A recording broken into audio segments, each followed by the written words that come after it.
And welcome back to another episode of Indieventure, the video games podcast all about the wonderful world of indie games. I'm Rachel Watts, and I'm here with my two co-hosts, Rebecca Jones. Hello. And Liam Richardson. Hi. Hey, babe. I can't even pretend. Gonna be very gentle. Yeah, did you see my chipper hello followed by a big quiet yawn? Yes, I did. It was the mood. Yeah, I feel like I shouldn't be like, I hate you this time. Gentle. It's episode 40. 40. Wow. 40. Oh, wow, It is. Which is incredible. And this episode, we're taking it easy, and we're just going to be talking about games we've been playing recently. And then we're going to have a little chit-chat about Lost Records. We all played part 2. We're going to have opinions about that. And then we're going to finish with some hyperfixations. So, to kick us off, out of all the games, without giving anything away, out of the games we're talking about today, have any of them made it into you guys' kind of top 5 or top games of the year? No is fine, because my two haven't. I'm just curious to see where everyone's at. Both of mine have. Oh! I love that. Yeah. I didn't expect that. Yeah. Oh, Both yes. of mine are some of the best things I've played in a long time. I'm having a blast. Yeah, I'm so excited to talk about this. Despite my low energy, just FYI, a man cut into my head and stole parts of me. That's what's happened to me this week, and that's what I'll leave it on. Are you sure you want to leave it there? A man cut into my head and stole parts of me. That's beautiful. It's that's not wrong. Yeah. That's like, what's that poetry? Like beat poetry. Slam poetry. Yeah. It sounds like that. Yeah. I had surgery. I think this is the 3rd episode we've recorded where I've had surgery and recorded quite soon after and it. you always show up, and I'm always so impressed. Me too. I'm here for the pod. Could not be me. He's present. I said to the surgeon, this better not stop my podcasting career. You better not cut out the bit of me that can talk about good games. And there's nothing there. We might have said this before, but like him cutting into your head and you being like, you should listen to my podcast. As he's doing it. Everything is a promotion opportunity, literally everything. Yes. If you like surgery, you might like the Indieventure podcast. Where we dissect indie games. Like you're dissecting my skull. The idea that surgery is this person's hobby as well. Absolutely. Clearly yeah, a surgery enthusiast. Right, so This Liam, surgeon- anything else to relax. So Liam, yours are in your top, definitely. For sure in my top 5. Oh, and Rebecca, what about you? I'm going to say Remains to be Seen. Love that. Oh, she's okay. playing coy. She Yeah, I is. gotta play it coy. I gotta play it coy. But, there's Love some that. good stuff. In fact, it's been really hard to cut it down to the requisite number to make sure that we aren't recording until blimmin' midnight. Yeah, you've been playing a lot of games. I have. I really thought when we were like, oh, we're going to do a, what we've been playing episode. I'm like, what have I played other than Blueprints lately, which I'm still playing a lot of, by the way. Just, yeah. And then I looked through my list and I've played quite a few like one-shot indies over the last couple of months. I'm excited to dig into those. Nice. So I assumed that you'd played so much recently because you had a blueprint-shaped hole in your life that we're allowed still you to play more. But you're still playing still blueprints. Going, yeah. What is there to find? Oh my god, no, don't, because I genuinely don't want this to be another Blueprints episode. That's fair. All right, I really do think our Game of the Year episode is going to be quite heavily Blueprints at this rate. Like, maybe. I will almost certainly be bringing it, so I do feel like it's probably best to have a little bit of a break on that. I think Blueprints is interesting because we all will have different takes. My Blueprints pill era is over. I am very much go through done. Yeah.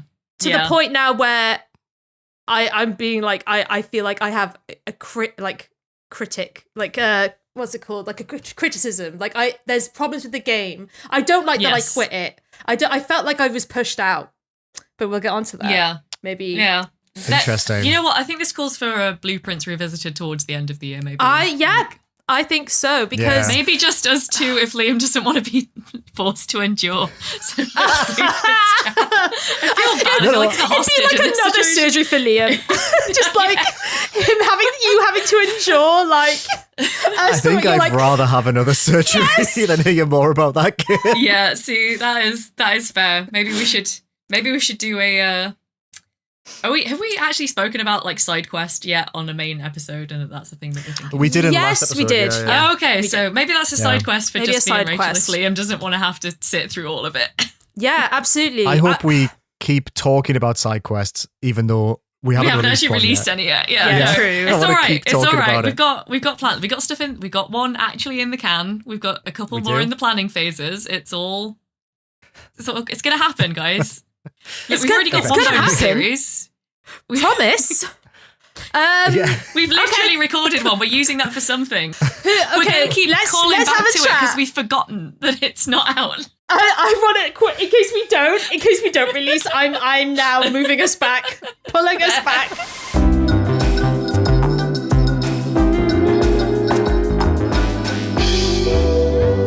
Right, so we all have around two games each.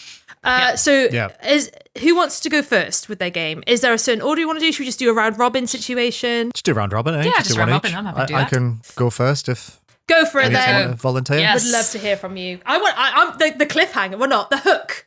The hook of like these are two of the best hook. games. Yeah, I know, right? I'm so curious. I must hear more. I'm back on my bullshit with these two. So the first one is Skin Deep by Blendo Games. You both have heard of this, right? Yes. I think. Yeah. It dropped around the same time as like Blueprints and when Oblivion Remastered came out. And I feel like this has been so overlooked, and I am furious at you, the listener, for not playing Skin Deep, which is an absolute fucking banger of a game. Damn. So this is a game where you play as Nina Pasadena, which is just a great name in general, and you are an insurance commando. Now, what an insurance commando is someone who is locked into a cryosleep pod on a spaceship, and in the event that it's overtaken by pirates, they unfreeze you from cryostasis, and it's your job to rescue the crew. Now, in the world of Skin Deep, you are a very realistically rendered human being, but all of the crew on these ships that you're trying to rescue are cats. Blocky, square-shaped cats with deep, sexy human voices. Which is one of the reasons why I devoured this game in about 3 sittings. So basically, the structure of this game is there's about 10-ish levels, and you are in cryostasis on a ship with a different theme. You might be on a library ship. You might be on a ship that is a mining asteroids. It might be basically like a floating McDonald's that's creating food for drive-through customers. And pirates from the Numb Bunch crew will take over the ship. You are unlocked from cryostasis, and you start with nothing. You don't even have shoes on your feet. Her dogs are out for the whole game. What you've got to try and do is get keys from the Numb Bunch pirates to then release the cats from their prisons. And when you release the cats, they go meow really sexily, and it plasters meow across the screen as they leap out. And this is an immersive sim, so it has a lot of things in common with Arcane's games like Dishonored or the original Deus Ex. And it's basically like an immersive sim in miniature. So each ship takes about half an hour to finish, and there's a bunch of systems in there, but not too many. A lot of interlocking systems, enough for you to play around with, but not too many for it to feel overwhelming. But the game wants you to get weird with it, and that's why I really fell in love with this game. Because when I play immersive sims like Dishonored, I try and do it perfectly because the game is encouraging me to do it perfectly. It wants me to be stealthy, otherwise it punishes me with more rats or whatever. You know, and it has all these different systems, and you can play around with it. And I see a lot of games journalists, Jeremy Peel, for instance, who will say things like, this is how I played Dishonored in this amazing fun way, or Deathloop. And I'm like, cool, I didn't. I felt like I couldn't. Yeah. But this game is like, just get silly with it. Who cares? If you get seen by the Numb Bunch, you can just cancel out alert phases really fast, and the game doesn't punish you for however many alert phases you have. If you die, you've got like a little pacemaker on your heart that explodes and brings you back with full health and electrocutes everyone in the room at the same time. So this game just wants you to play around with it all the time. And the way that manifests is you can throw banana peels or soap to trip up the Numbunch, then you jump on them and ram them into walls. And the fun thing about trying to get rid of enemies is that when they die, their heads pop off and then float towards recharge stations to then be reborn. So you need to grab the heads and either flush them down a toilet or put them in a trash chute or throw them out in the airlock so they get jettisoned off into deep space. And each level basically makes doing that little loop more and more complicated. So eventually all of the windows or the airlocks will be locked down. You need to find passwords within these ships so you can basically just slowly unpick it like a puzzle box so you can get those cat keys, get the cats out and complete the mission. And it's so fucking good. It's just amazingly funny. I think it's so well written and so goofy that it just encourages you to be goofy. So whenever you go in vents, you have a sneeze meter. So whenever you're in a vent, dust gets in your nose, and if you sneeze, people can hear you. And if you get the heads of the Numbunch, they'll shout at you. They'll be like, put me down, or what are you doing? You're going to pay for this. But if you change your inventory slot, you put them in your trousers, and then their voices are muffled so no one else can hear them as you're walking around. And it's just brilliant. It's just really, really brilliant. And the story is very funny. It has a really just a laugh out loud story that carries you through these levels.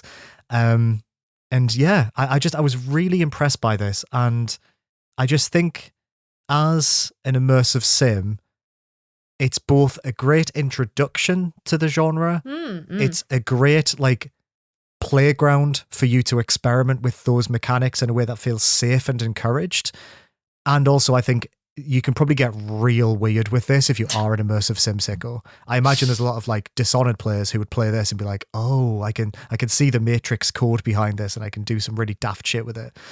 But yeah, I'm so impressed by this, and I'm so sad that not that many people are talking about it, because I genuinely think this is one of the best of the year. Yeah. Yeah, this one had flown well under my radar as well, even though I did know about it. In fact, yeah, we got code through to the podcast and just so much was going on that I haven't played it yet. But the fact that you said Dishonored about a dozen times in that description, I'm like, oh, yes, okay. I had misjudged what was going on here, and now I am very excited by this. It's very Dishonored. Very, very Dishonored. I love an ImSim.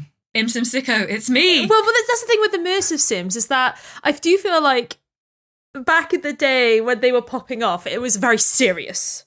But then players were like, no, I want to be goofy. And it's nice that this encourages a kind of a genre within a genre of what players kind of wanted out of a game. Yes. And just looking at this trailer as you were talking on loop, it's just so funny. There's a part where she full on jumps onto one of the people's backs and they're running around. Yeah, that's how you get rid of them. You get rid of them by jumping on their backs, yeah. Oh, God. And you smash them into objects, and you can do so many things. There's hand sanitizers. If you throw something at a hand sanitizer, it releases a vaporous cloud of explosive gas. And then you throw a lighter and it just blows up anyone who's walking by it. And it's so good. Just messing around with it is so funny. And there's ship specific things as well. Not to spoil anything, but one ship is a radio station, and one of the cats has been stashing records which are so horrible to listen to that if you find that record and play it, it plays out all the ship speakers and makes everyone deaf so that you can walk around without anyone hearing you. Oh my goodness. Oh my God. It's brilliant. It's really, really special, this It's thing. by Blendo as well. And if you've played any of their games, they are fucking crazy. I've played Quadrilateral Cowboy and 30 Flights of Loving. Yeah. I think I played that. When did it come out? 2012? I was just like, what is this game? I don't understand. The humor was so weird. And yeah, I did not know. It doesn't look, it kind of does look like a Blendo Games game, but I didn't know it was them. I had no idea. I didn't know. Yeah, the cats looked like Blendo characters. Now, actually, I haven't played a Blendo game before, so that's why I was this was a nice introduction for me. I need to go back and check out the rest of their library. But it's so funny that the cats are modeled so differently. They're just the square all the humans. heads. Yeah, it's brilliant. But yeah, it's great. And one tiny little tidbit before I wrap up here. It's made in the Doom 3 engine. And at the end of the game, it's like, thank you for playing. We made this in the Doom 3 engine because it's like reliable and we know how to use it, and it's really moddable. So it's got workshop support. So I can't wait to see what people do with the workshop stuff. But it's just like, this is such like, this should be the games journalist game of 2025. Oh, do you think? Like, absolutely. It's an immersive, it's a niche immersive sim, a genre that only games journalists seem to like anyway. And it's in the Doom 3 engine. Well, a certain kind of games journalist. When I say, I mean, what I mean by all this is why has it had not been PC Gamer's cover for the last 4 issues, is I think is what I'm...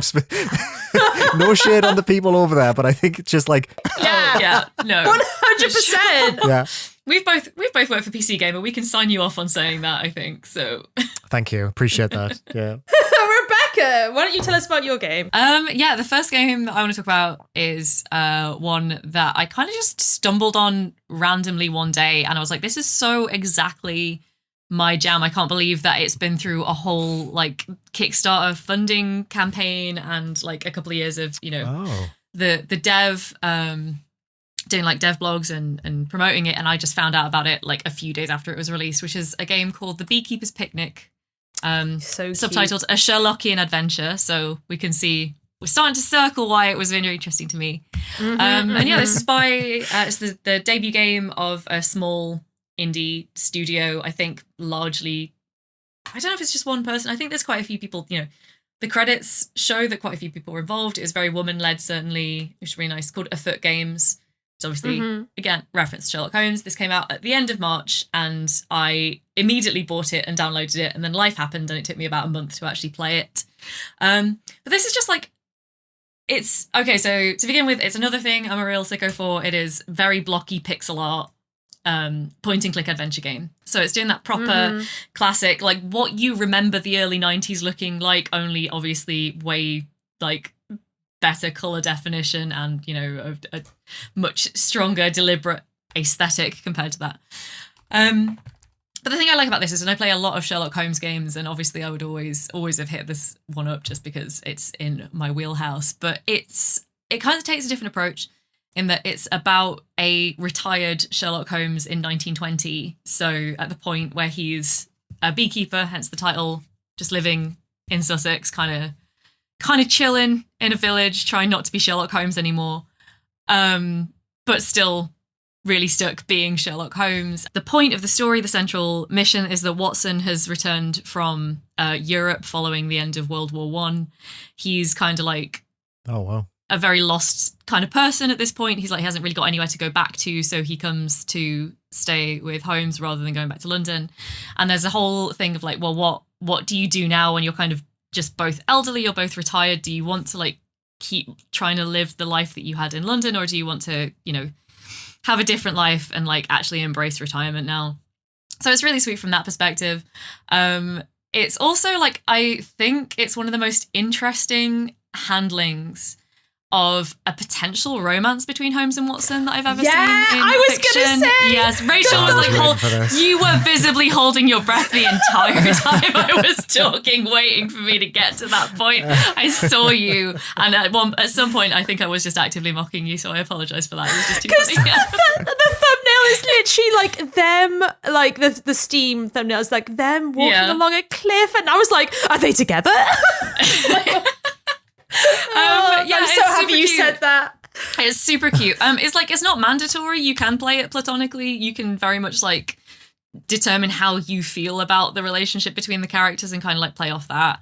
But the kind of concept, regardless of how you interpret that relationship, is that Holmes is like, sort of a guy, probably like 70-ish years old now, and he's like, I just want to like be a better person, have learned to be kinder because of the influence of the people around me, and he just wants Watson to stay, essentially. And so he's planning this picnic where they're gonna go up to the cliffs and like look over at the ocean, and he's gonna ask him to stay and like interpret that how you want, and you do get a dialogue choice at the end, which is like, you can play it a number of different ways. It's not just like, I think there's 4 choices.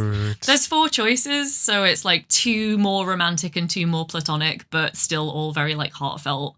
But in the interim, he's like going about his day trying to plan this picnic, and like fetch quests and little mysteries keep happening, but it's all quite low stakes. There is a bit of a like, there's like a London museum heist kind of gone on in the background, and you like solve bits and pieces of it, but it's largely quite a like domestic and just like nice little mysteries, and like helping the local kids who are really idolizing because like Sherlock Holmes lived in our village now, and like, you know, it's really exciting. And it's so sweet and wholesome. It takes about 3 hours to play, but there are basically every puzzle has 2 solutions, so you can replay it once with, you know, do all the different solutions and like nice get different achievements and see like slightly different outcomes and stuff. It's just so nice. It is like such a good handling of everything it does, from like it knows the Sherlock Holmes canon inside. Like the person who wrote this knows so much, and there's one character who's this kid who's obsessed with Sherlock Holmes books that Watson has written, and every time Holmes tries to like call him out on something, he will have like a tier list of the top 10 times Sherlock Holmes did this exact thing in the books, and that's why he should be allowed to get away with it. It's so cute. And yeah, it's just a really nice time. Like, if you love not only like the Sherlock Holmes books, but the kind of golden age of detective fiction, there's loads of little references to Agatha Christie is kind of like an implied figure in it. It's got references to like AJ Raffles, and also to things like P.G. Wodehouse, Stephen Worcester, like you know, literature of the era that's kind of a similar kind of vibe, even if it's not mystery. It's just really well done, and it's another thing, it's voice acted throughout. Such good voice acting. I was surprised by that. Really, really good voice acting. Like the you know, the people they got playing Holmes and Watson sound really how you would think those characters like could reasonably sound as older people. Also but like all the characters are really well done. There's a couple of bits where it gets really heartfelt and heartwarming, like with the original characters who don't feel like they're in any way sidelined compared to the kind of canon characters. Mycroft is the hint line, which I thought was so cute. You call his brother when you get stuck, and he's kind of like, "Hello, how do I get this small girl to give me the jam jar that I need to complete the next task on my Mycroft, is it gay to plan a romantic picnic for your bestie on a cliffside? Is it gay? Basically, yes. Is it? The hint line? Yes, Holmes. Yes. Yeah. Stop Rachel. calling. Yes. Rachel, I think you should play this game. I know it's not necessarily in your genre, but I think you would like this game. It just looks really cozy. It's so cozy. It looks great. It's it looks so cozy. Nice. And yeah, it's like a lot of the side stories are optional, so I think you can kind of like you can be more. I think there's one that you have to do, but there are some like optional side stories, but it's just really sweet. At the end, you get to see all the outcomes that you've had, like by, you know, helping people throughout the day, and it's all kind of summarized. Aww. It's so nice. So yeah, it's lovely. It's a lovely, lovely game. I'm really glad that I found out that existed. Shocked that it took me so long to find out that existed, but yeah, it's such a good time. It's How did your you game. Find it? Because it feels like tailor-made for you. It literally just how it popped up in my Discover feed one day. Oh, wow. Fuck. Okay. So the Steam Discover feed. Oh, no, it's in working Google Discover. Google Discover. Hate to break it to you. Oh, right. Okay. Right. The one time it works. Yeah. My God. Yeah. Oh, no, 2 times it works, because some of my stuff at work on Love and Deep Space has been turning up in Google Discover anyway. Not that was a massive achievement for me. A rare Google W there. Right? Well done. Thanks, Google, for once. With the horny screenshot as well. The horny screenshot. The horny screenshot. Which I was like, was it? Is that what came up? No, it's just so in the funny. article. It's just in the article I wrote, and it was just, I said it to the chat, because I was like, I think this is the new horniest screenshot I've ever used in a guide, but it's surprisingly a close run contest. Oh, sorry, did you send it to our chat? Yeah, I just sent it to our chat. You can go back and find it. Yeah, you were probably delirious. Right you were post-op. I didn't expect you to see I've anything. Missed a lot. It's just been me talking to, it's been me screaming at Rachel about feelings I was having at the time. Rachel, thank you for... Absolutely. Thanks for talking me through all no that. problem. We got very excited. Dear me. Hello. I found it. Yeah. Is that him bandaging his little midriff there? Yes, that's my PC. That's my work PC desktop background now. Yes! No He's holding a shame. knife as well. Zero shame. Right, close that. None of that, please. We're recording a podcast. I know.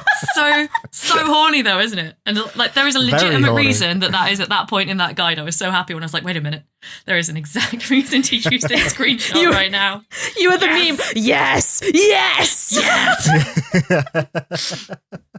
Same sickos.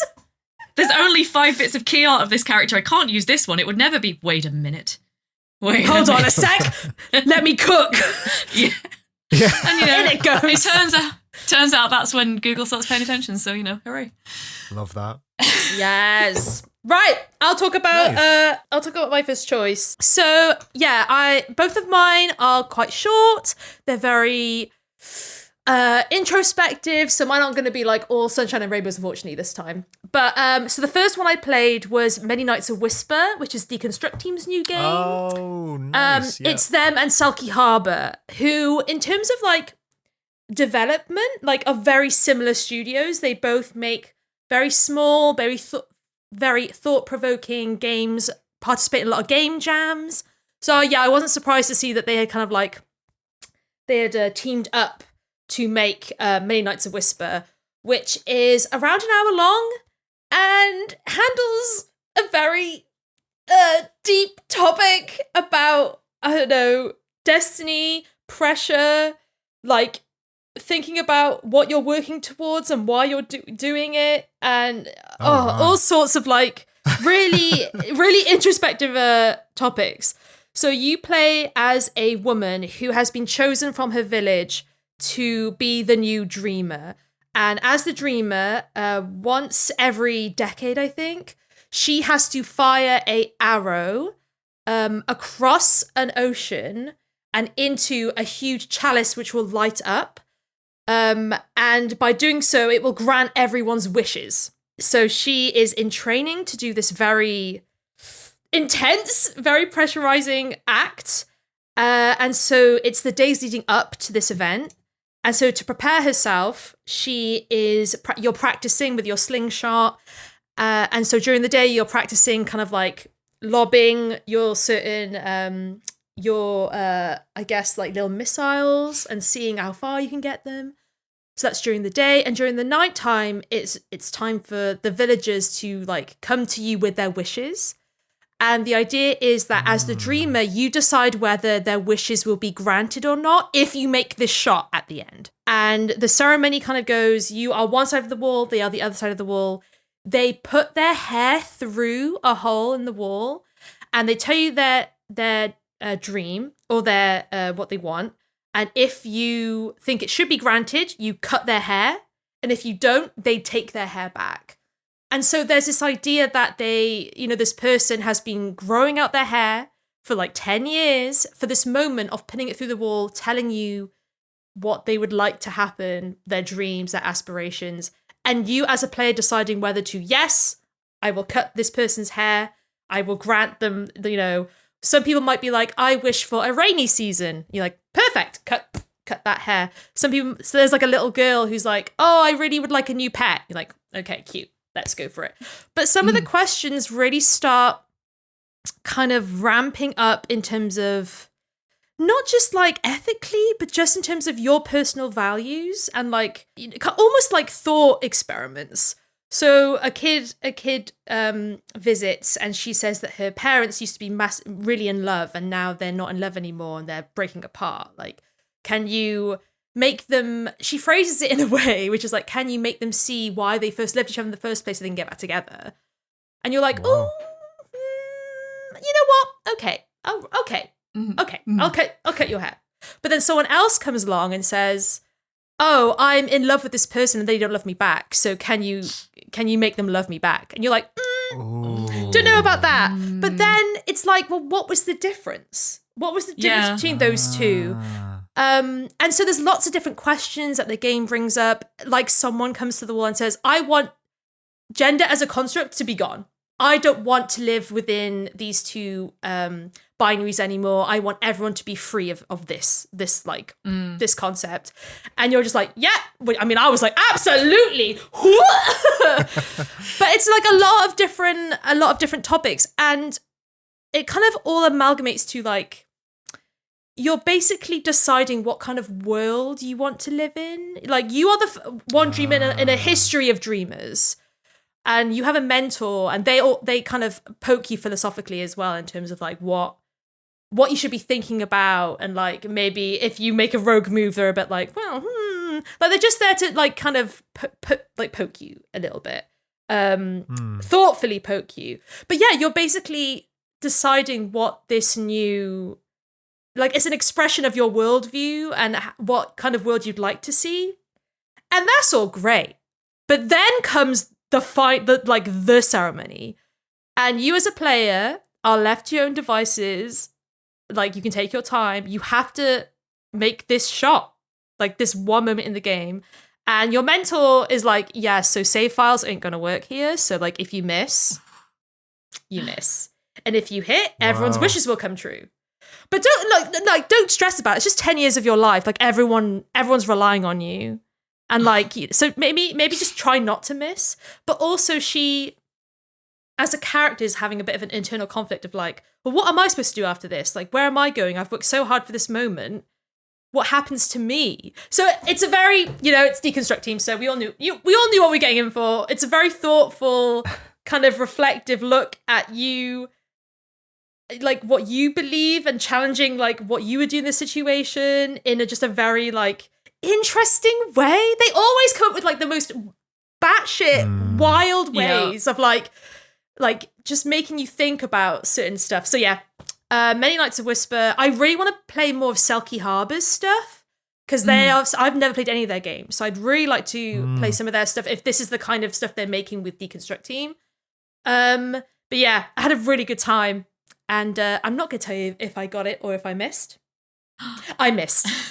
And it was devastating. Oh, no. It was honestly devastating. That's so funny. I practiced for so long. I was like, I got it. Okay, here's the moment. Like, I understand what I need to do. Because the game doesn't really give you any sort of like, there's no crosshairs, there's no like target. It's just you over a couple of days learning how to, get into grips with this mechanic. So yeah, it's the day off, and I'm like, I'll practice. Got it. I was like, okay, let's do it a couple more times. So if I stand here, and if I point my character here, and I'll line her up with the background so that I know where her arms need to be. And then got to the moment and absolutely biffed it. And it was actually really upsetting. And I was like, all these people, like, they were relying on me. And like, what happens now? Like, what that do kid's I do? parents are getting a divorce and it's your fault. Tell me about it. Jesus. Poor little Melanie. Sorry if there's a Melanie listening. That must have been really, really strange for you. Your parents are getting a divorce.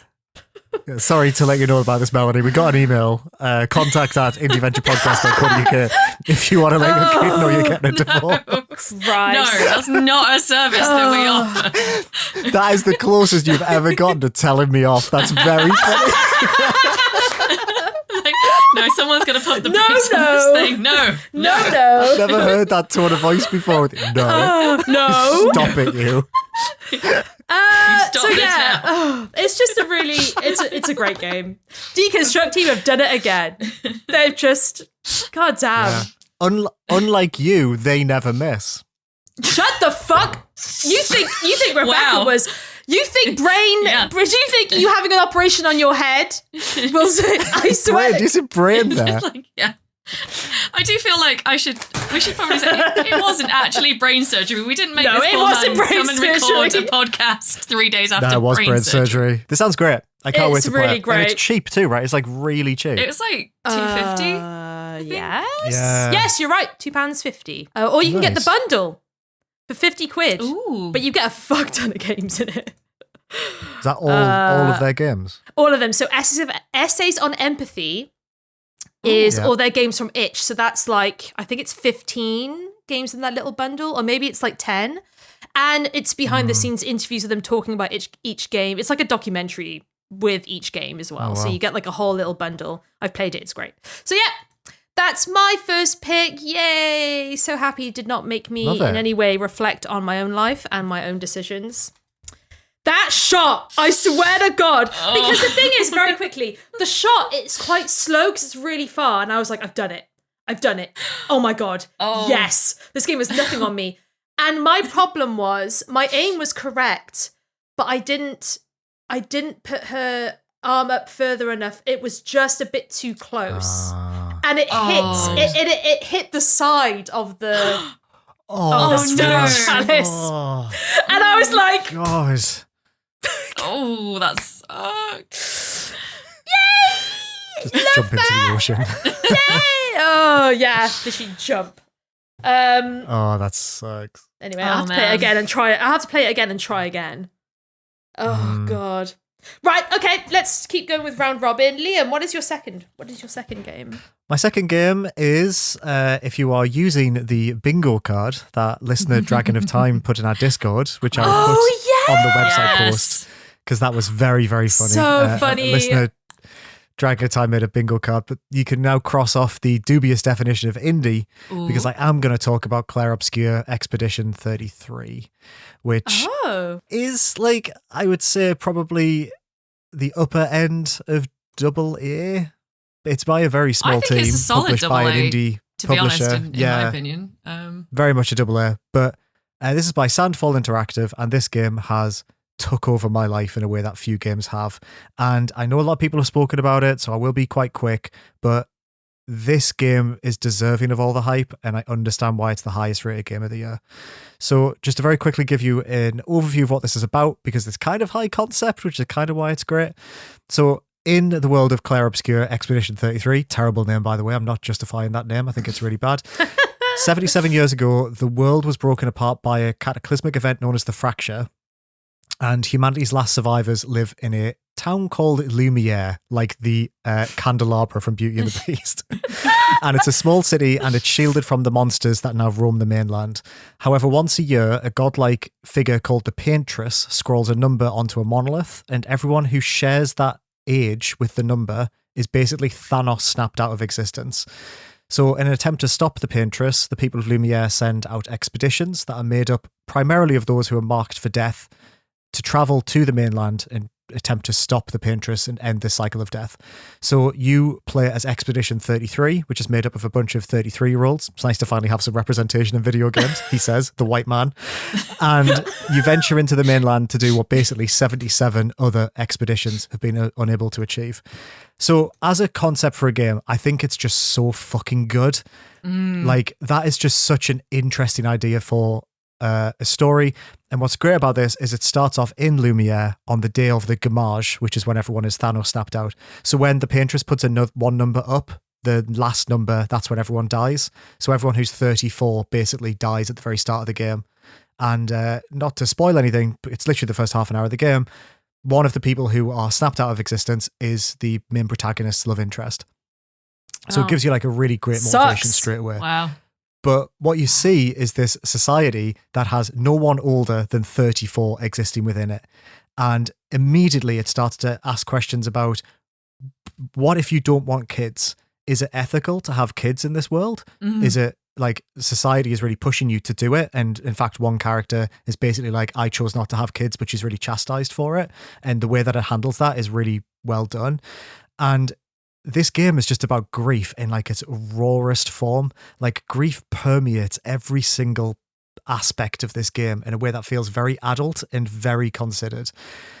And it's brilliant. I think from a narrative perspective, just playing it for the story alone is fantastic. It's primarily female led, which I'm quite surprised to see. It's quite a lot of women who are in their 30s. Again, you don't normally see that in video games. Yes, very nice. That is cool. And because it's a French produced game, it's very much based in the culture of France, which again, you just don't normally ever see. So I've heard this called a turn-based FRPG, French RPG, French RPG. But it really brings a really unique perspective and a really unique visual style. So I believe I wrote this down. Belle Epoque is like the way it's described. I think it was a period of time in France. But basically you get to see a fucked up Eiffel Tower in this game is what I'll say about it. Like after the fracture, like it breaks all of the world and all of the world's like curving in towards where the paintress sleeps. So you see the Eiffel Tower like twisted and fractured, like aiming towards the monolith. And just visually, this game is stunning. Like, even though it's made by, I think it was like 30 core people made this game, it looks as good as any other AAA game I've played in years, just because it's so painterly and the motion capture's amazing. The voice actors in this game, incredible. You've got your man who was Daredevil, I can't remember his name, but in the Netflix, he's the main character. You've got Jennifer English from Baldur's Gate 3. Yes, Charlie Cox, he's the main character. Who looks just like Robert Pattinson. Yeah, he's the main character. Okay, cool. Everyone in this game is gorgeous as well. Like every single character you play as, the sexiest people you've ever seen before in your entire life. Like, hoo boy. But so you got that side of it. That side's brilliant. That side's kept me going. But on the other side, you've got this really interesting turn-based RPG that has real-time elements. So when you do an attack, you can do timed button presses to boost that attack. And also you've got an opportunity to dodge and parry attacks, a bit like in Paper Mario, which is a bit of an odd comparison, but it is basically the same system from Paper Mario. Neat. Where you combine that with like a Final Fantasy style combat system with all of the depth and complexity you'd expect from that. It's just really unique. It's just such a blast to play.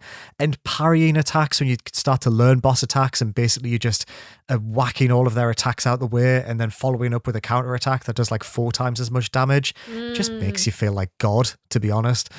And yeah, this is really unique and everyone's talking about it. So like, whatever, you've probably already played it. It's on Game Pass. It's where I'm playing it. But it's about 30 hours long. It's made by a smallish team.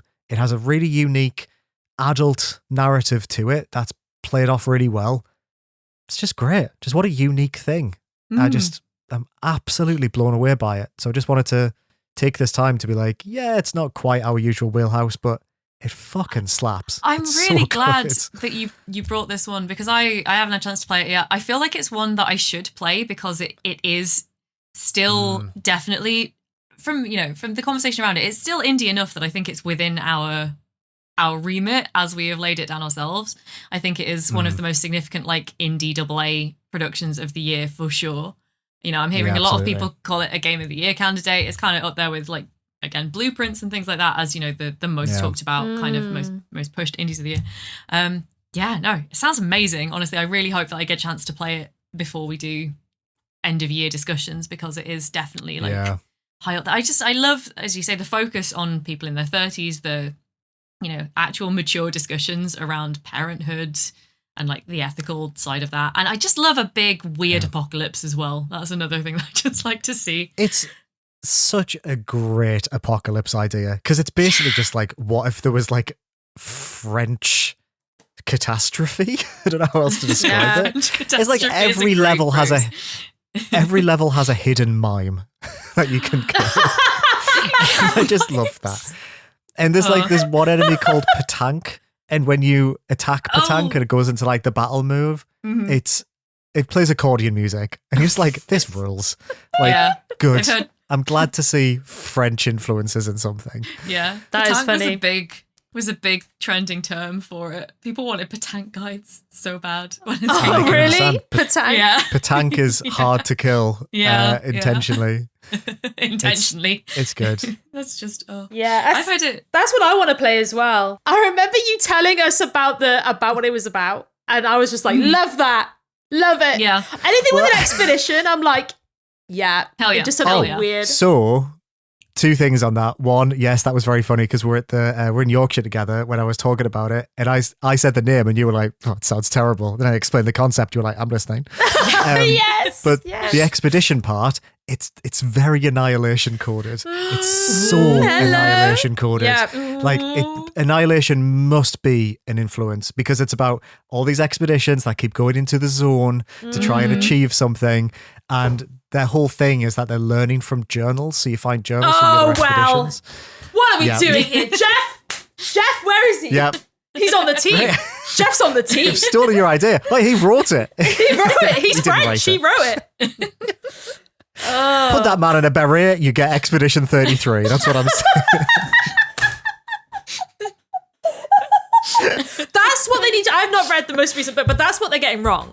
They need to send an all French expedition team into the zone, and that's how. It's not all women. All women, no. All men, no. All French people. That's what they need. Yeah, they never tried that. I'm pretty sure. Wait, what did we cite the next? In the books. What was the next Annihilation book we said? Because it was. Was it ADHD? Was it the next one? It was ADHD. Yes. Yeah, I think it's ADHD is the next one. Written just for me. Absolution, and then ADHD is the last one. ADHD. Trying to think of a French word that began with A, but I couldn't think of anything. No, I'm not going to try. I haven't. No, I can't even learn the French language in like 20 years. Rebecca, let's hear your next game then. So yeah, I wanted to check back in with something I've talked about intermittently on the podcast before, because at the end of last month, it was the 10th anniversary of Rusty Lake. Yes. And they did a bunch of stuff to celebrate, which was really nice. They put out a short film called The Intern, which was linked into the game I'm going to talk about, which was the free 10th anniversary game called the Mr. Rabbit Magic Show, which also had I think it's got like a £2.50 supporter pack on Steam as well, if you want to chip in, which I did. Mm-hmm. They brought out a new merch line, which I have indulged in, and they announced the next premium game in the series, which is going to be called Servant of the Lake, and is out either late this year or early next year, I think. I can't remember. But yeah, so the Mr. Rabbit Magic Show is the free celebratory game that they've put out for the 10th anniversary. It's an interesting I don't know how much to go into it, because it is like it's a couple of hours long and it's free, so it's a good thing to just go and experience. I think it would be like a decent entry point into Rusty Lake potentially if you're new to the series, because it does kind of. So the way it works is it's kind of a meta story about the making of a Rusty Lake game. Right, I've heard this. But also it calls back a lot to all of the like big tropes and themes. Like if you are familiar with the series, then the title, The Mr. Rabbit Magic Show, probably already freaked you out a little bit, because there's, a lot of significant events around Mr. Rabbit and magic shows, and like that's very sinister and very creepy, but it kind of it does, all the usual Rusty Lake things in terms of like the way it is doing these little puzzles and the cube room that has got most of the interactables in. But it ties into the short film The Intern, and it's basically like a little goof about a new intern at the Rusty Lake development studio whose job is to publish the anniversary game and get the anniversary party ready for everyone at the studio. Doesn't sound creepy at all. It's like, yeah, no, it's fine. Sounds fine. I think it's chill. I think it's mostly chill. Mostly chill. No, mostly chill. Yeah, no, it is nice. It's nice. I think most of the actual developers who've off many of whom have been with Rusty Lake for the full decade and change that it's been going. God. They all kind of cameo in it. Everyone gets like a little appearance at the party at the end. It's a very sweet way of doing it.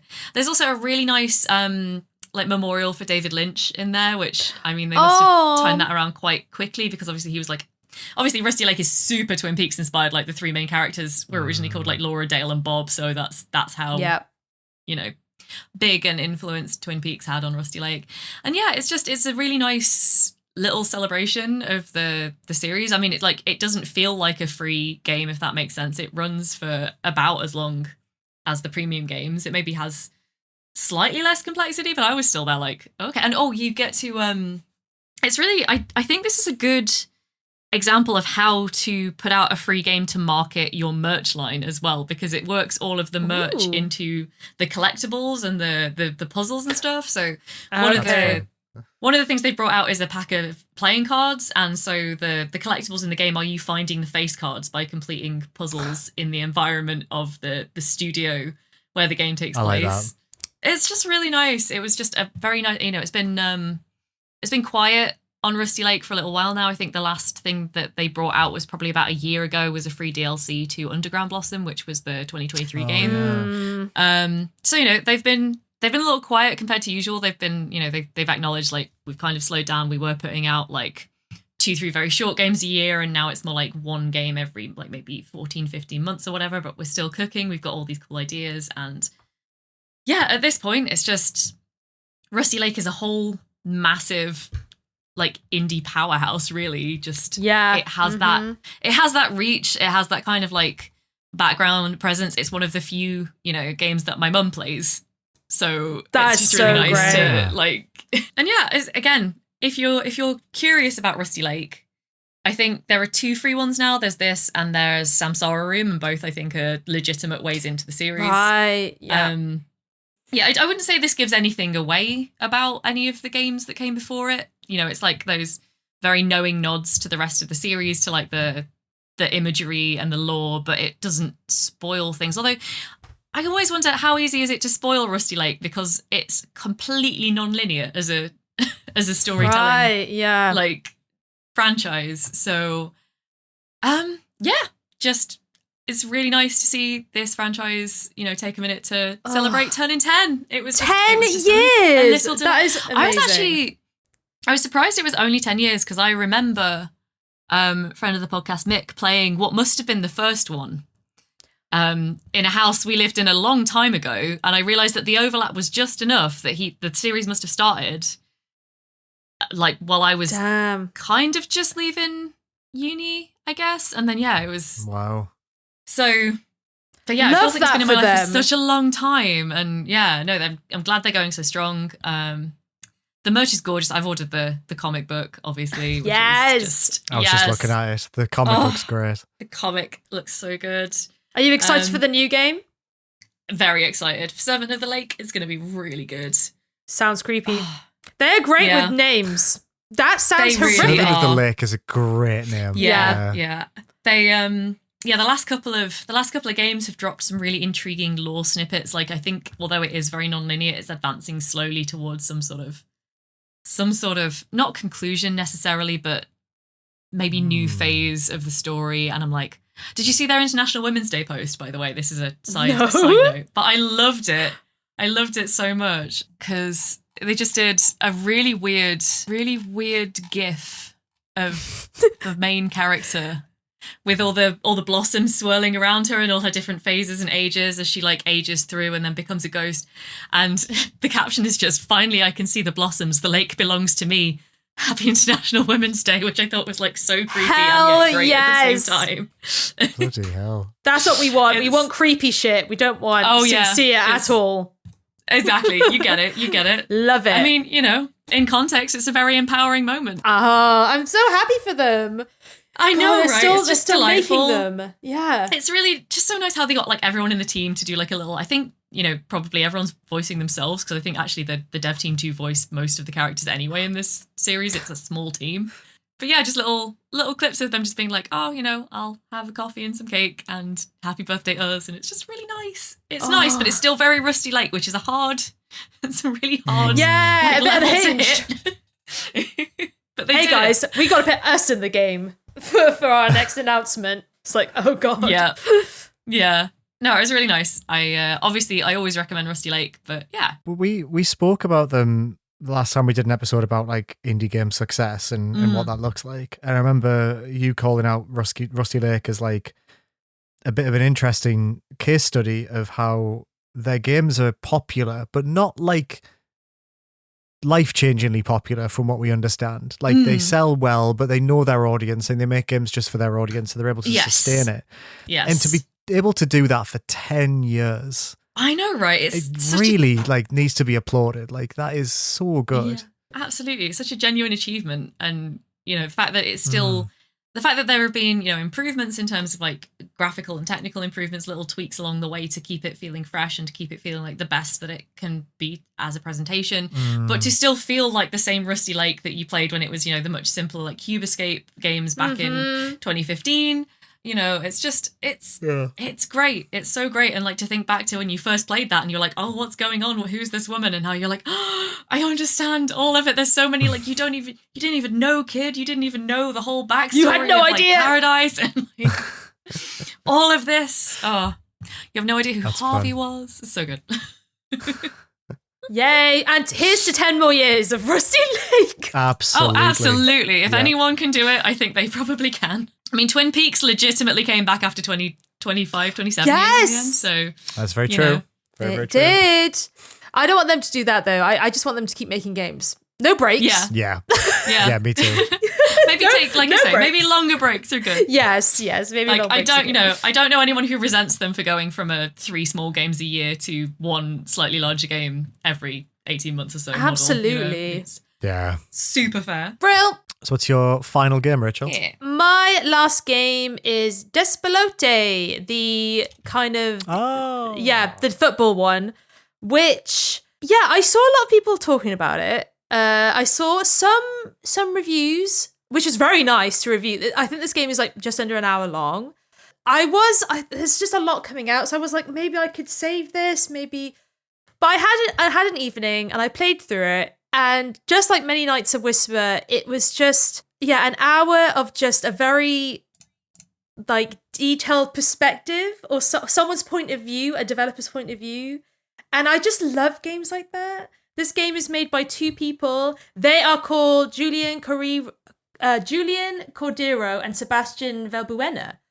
And it's more about Julian's life as a kid living in Ecuador, but it's the year that Ecuador, for the first time in history, are making the World Cup in football, or that they have a chance to get into the World Cup for in football. Forgive me, I'm not familiar with football. But so it's around 2001, I think.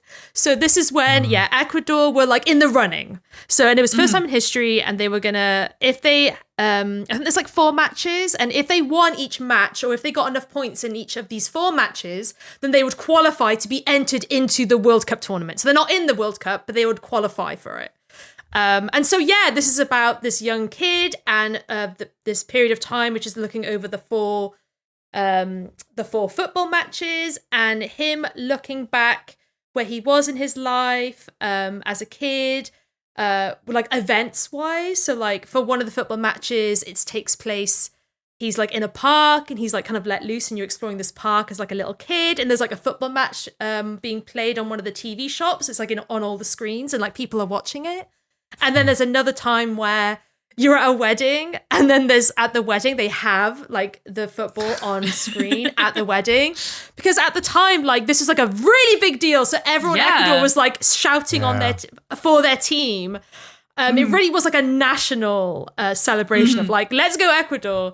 And it's from this kid's perspective. So you can like watch the match if you want. Like at one point I just stood there as a kid and just watched the match on TV. But a lot of it is just exploring these spaces that are kind of like the humans or the characters are like comic booky, but everywhere else the environments are very blurry, very grainy. Literally like this adult who's making the game is like trying to recall or remember these memories. And so like, it's got that very dreamlike vibe. And it's just what starts off as just like, oh, it's about memories and reflection and, seeing it through a kid's eyes, kind of turns into like where the developer, Julian in particular, is making the game at this point in his life and looking back. And it kind of breaks that barrier between like, I'm a player playing someone's video game. It's like this person towards the end is like talking directly to me as a player and about his experiences. And it's just really interesting because the first time I played through it, it was very much like, oh, I'm going to go play with my friends. And like, we're playing football in the park and some old guy gets pissed off and takes our football away. So we start playing with empty bottles. And it's just like, there's such a playfulness about it. And then the second time I played through it, I was like listening to conversations. So like, there's a whole storyline I missed of like, so during these events as well, Ecuador was in kind of like a bit of a weird place, like economically, due to like hyperinflation and just all sorts of horrible economic nonsense. So like, as a kid, if you listen to parents' conversations, there's like talks of protests, there's talks of like what they should do, and like, so it's like you're a kid and you don't understand all that, but like it is happening around you, and where you place your attention, you get different snippets of the story and like what's happening. I love that. And it's just really great, and it just captures a space in a point in time so like clearly and distinctly. It's just like a lot of Indonesian games do this as well. Oh, what was the one we liked, Rebecca? The Indonesian one. Yeah, no, I know exactly the one you mean, and I cannot. Again, I've blanked on the name. Is it Mojikin Studios? Indonesian. It's on the tip of my tongue. Right, same. A Space of the Unbound? Yes! Space of the Unbound. Thank you. Love you. Oh my gosh. Love you, babes. Yes. So Space of the Unbound, again, it's set in Indonesia, and it captures a very specific place within a certain time, Indonesia in the 90s. And this is the same. It captures a very specific time period, like a time capsule, and lets you explore it. And it's just really great. And yeah, again, like towards the end, it kind of flips the script a bit about what you're playing and why you're playing it and like why they're making the game. And it's just really great. And so I had it's a really nice little gem of a game that will take you maybe a bit under an hour to play. I wouldn't expect too much of it. It's literally like reading someone's diary. It's like, I just want to see this person's point of view than like a story that has to have a particular meaning, or like, this is when I was a child I learned a very important lesson, and no, it's none of that. It's just very much like, this is my childhood, and this is what happened to me, and like this is what Ecuador was like at the time, and it's great. It was just a really nice reflective game, and yeah, I thought it was awesome. And I'm just going to see how much it is on Steam. So it's $11.99, which is interesting, but you can play it through multiple times, and you're supporting indie devs, so there's that. Indeed. Yeah. You can also get it on like console and everything. So yeah, it sounds like playing through it multiple times is the way of doing it too. Absolutely, because you're going to be exploring different areas and finding out different bits of information, which is great. Yeah, it's really interesting. I mean, it's been, it's something a trend that's been up and coming for a while, but I think it's kind of solidifying into a real trend in indies at the moment, is the indie game as a sort of like semi-autobiographical vignette. Yeah. Which, like as memoir. you say, like Space for the Unbound does it a lot. A lot of them have, even if it's not like literally the dev's life story, it's like, well, this is the place I grew up. And maybe it's because we're at the right age to now be looking back at a childhood that's still kind of, not completely culturally lost, but is like long gone enough that you can kind of reflect on it and think about, hey, like this was a kind of, and the common experiences as well that you get with other children of the 90s and 2000s who are now, devs making their, even if you're from like very different cultures, like, we're all from the UK, but you can have an Ecuadorian or a I'm just saying Indonesian dev. And it's just, I don't know, it's just interesting. I hope that these little snippets of biography are reaching more people because they're coming through the gaming medium, I think that's 100%. That's a really nice, in a way that maybe books and films don't always reach everyone if they're kind of like tucked away into this little, cultural interest corner. Whereas I think everything's a lot more even especially in indie distribution. Well, oh yeah, for sure. And I think this game, it's not going to be in like my top 10 or my top 5 or whatever. But it's nice that people are doing this with video games. I think that's how I feel about it. I think the way that I kind of approach, like the way I'm thinking about it is I'm flicking through the channels on a TV and I just come across a really interesting documentary that's an hour long and I love it and it's really interesting. And then like, that's it, that it's done. Like it's very that. And I'm just happy I played it. That and was it Many Nights of Whisper? Just 2 really nice hour-long games that I had a good time with. That's I think how, thinking about the picks that I had and the things that were my runner-up picks as well, it's the same kind of thing, right? There's just so many nice... It's hard to say if any of these are going to be like a definitive 2025 gaming experience for me, but in terms of just little one-shot games that I've had so much fun with, one-shot. I will be looking back definitely at 2025 as like a year when I played a lot of one-shots that I thought were really great fun, and even if none of them... particularly individually end up making any end of the year list that we make, it's just been a real trend of the year so far, I think, which is really delightful. We have, like, as a trio, I feel like we have played more smaller one-shots this year. I hadn't thought of that, but you are right. I mean, Rachel kind of notwithstanding, because Rachel always plays these things. But Rachel plays everything. I feel like, so I think another mark off your bingo card there. But I think for us two, definitely, something's happened with me you and too. Rebecca, Yes. Yeah. We've been playing a lot more. Absolutely. One-shot. It's really, really getting very divided in that games I'm playing at the moment, and again, this is probably on the bingo card for you guys if you're keeping up, is I'm putting either 80 plus hours or 2-ish hours into every game. I've not found many things that are in the middle this year so far, and I don't know how much that's a me trend versus an industry trend, but I'm really enjoying it. I like sitting down in an evening knowing that I'm not because, I'm trying to get through stuff for the sake of getting through it. That's a mistake that I've made in the past that I'm trying not to repeat, but just knowing that it's like watching a film is like a really nice experience. To just think you'll have the full experience within 2 evenings, maybe, if you decide to split it up a little bit. Yeah. It's just, it's great. Love that. Great. So that comes to the end of what we've been playing. We should really do a video version of this podcast because I think people can't appreciate the amount of flailing that happens. I was just thinking that as Rachel flailed her fan around the microphone, I was like, do we explain that or do we just leave it to the listener to think a bird got in the room with her and she just sort of styled it out? Do you know what it is? When I feel like I'm getting low energy, I do need to move or do something.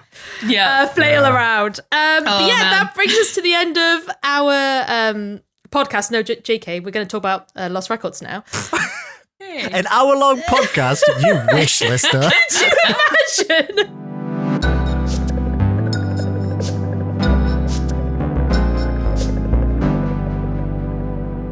No, we talk about Lost Records. So let's do that because Hell yeah. It's not often that us three all play a game around the same time when it comes out in a timely manner. And we did it twice because Lost Records obviously was released as tape 1 and tape 2. So we've talked about tape 1. I think it's safe to say that we all really enjoyed it. And now with tape 2, what are we thinking? What are we feeling? Do we think it landed? Is there things that didn't quite right? Why was that stealth section such a fucking waste of my time? Let's get into it. That stealth section I hate. I'm not forgiving them. They need to repent for that. Should we maybe establish how spoilery we're willing to go in this for people who haven't played it yet? Yes. Yeah. I think we should lay off a little bit. Let's not give the big... Yeah, let's not maybe give the big talking point. Except for that stealth section. Because everyone needs to know about that. The stealth section's fine. Everyone needs to know about that. To be fair, I played it on PS5 and it was easier on PS5 than I've heard it was on PC, where I've heard it was downright broken. I think it worked on PS5, yeah. I think that was the difference. What I will say is that we will put a time code in the episode description so you know where to jump to if you don't want to hear anything about part 2. And do we want to give a small recap of what the game is before we dive into specifics? Absolutely. Can we do that? Oh God, I think yes, please, God. I thought I'd set myself up for that there. And I was like, I finished this like 6 weeks ago. So essentially Lost Records, Bloom and Rage is Don't Nod's kind of like return to a format that they have with Life is Strange. This is kind of like their new series that they're going for. It follows a group of teenagers who, during one summer, they stumble upon a gaping pit in the woods and are like, wow, that's not ominous at all. And the game follows this one summer where it's dreamy and romantic, and the girls become closer as friends. But also there's a supernatural element to do with this pit. And in terms of like how much influence it's having on the teens' lives, it's kind of left up to you to interpret a little bit. And we experience all this through main character Swan, who is adorable. God, I want to protect her. She's amazing. Like in other Life is Strange games and Don't Know games, Swan has a camcorder, and with the camcorder you can record basically whatever you like and make little home videos. You're guided through a checklist, but a lot of the time you're just hanging out with the girls, recording snippets of your dreamy summer together.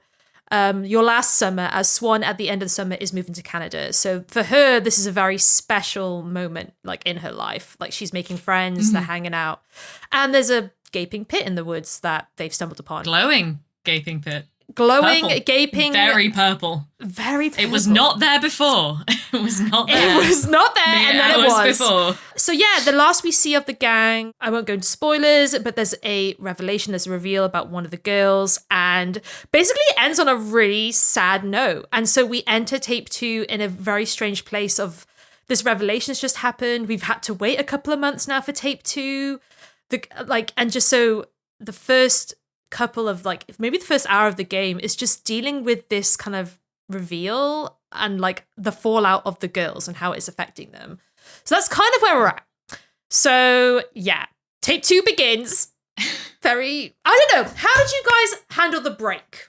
Like this, how many, between tape 1 and tape 2, there was like a couple months. It was 2 months, pretty much exactly, yeah. And which I think it was originally going to be a month, and then they pushed it back because they wanted to spend more dev time on tape 2, which I think was a fair decision. Yeah. Don't love the gap. I know Don't Nod are known for that, but I think after playing tape 2, love that they took time to work on it, obviously. Yes. But I would like to see maybe the next game not have a gap. Yeah, they're trying to find this balance, right, between, they did, I think Life is Strange 2 was the one where they caught flack for it was literally 4 or 5 months between each episode, and it was just people like, quite long. It's a long time. Can't keep, you can't keep the story in your head, versus something like Tell Me Why, which was released weekly for 3 weeks. Yeah. And that was a really good story, but it kind of got buried, I think, almost, that release schedule didn't really work for them either, so I think they're still trying to. Let's not even talk about Twin Mirror, which was one of their last single release. Twin Mirror. Twin Mirror was 2020, and we should never hold a team's 2020 releases against them. Like, well done, you got it out the door, frankly. Yeah, all right. But also, so I think they're still, especially now that they're like self-publishing as they are with Lost Records, trying to find the release schedule that works and that can kind of replicate the original Life is Strange, which kind of managed a nice sort of 6 weekly-ish rhythm for episodes, right? So it's they're still trying to find the best way to put these stories out, I think. Here's one. Just do it all at once. I think I really would have preferred it without a break. Yeah. I don't know. I don't have like super strong feelings either way about it, but I honestly, for me, the thing was, if I'd been making it, and it's all very easy to sit here and backseat this, I would have put the break in just a slightly different place between episodes 1 and 2. And for me, and almost like to be able to have control as the player, which now obviously people who play it from now have that control. Right? Yeah. Because you can, start playing at your own discretion. It's always really interesting to come to an episodic game as someone who's followed it episodically, knowing that no one else is ever going to have that exact experience, right? Because almost it's like, how relevant is this to a discussion now? That particular aspect of its release is gone now, is done. But at the same time, it did influence how we felt about the game. So I think what's interesting about the break is I liked it.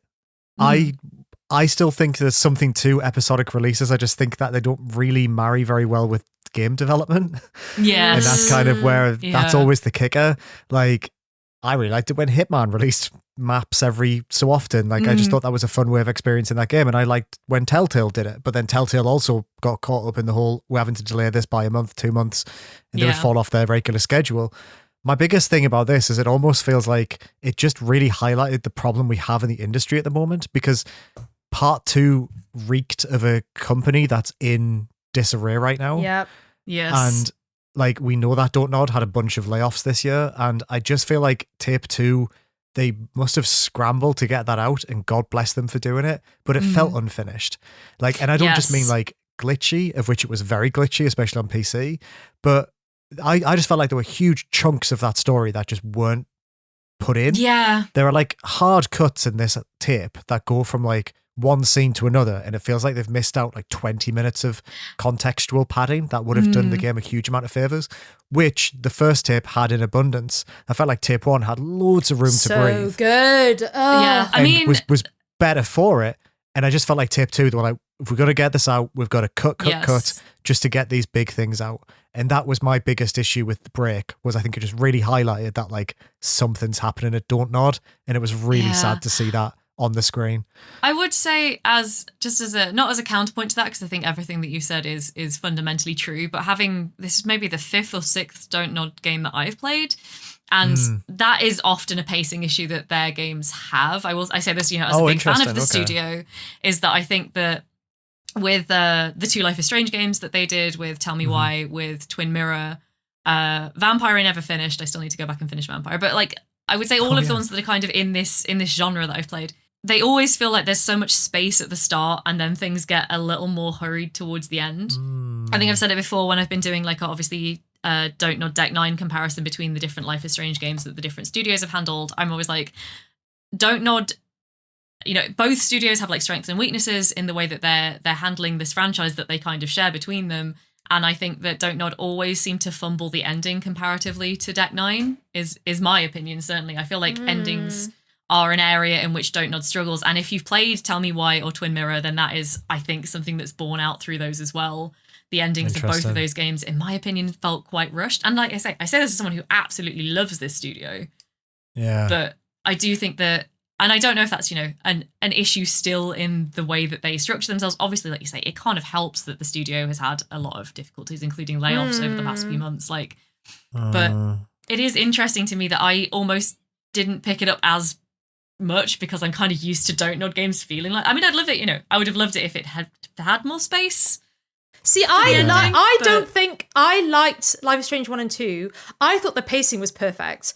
I think the ramp up towards the end, I really liked it. Don't talk about Twin Mirror because I hated it. Tell Me Why, I don't really remember. But the thing about this is we're talking about a break in which it is exactly the moment where your game needs to ramp up in terms of narrative. Yeah, And so having it at that moment, of course it's going to feel rushed, like, putting aside mechanics that shouldn't have been there, glitches and all that.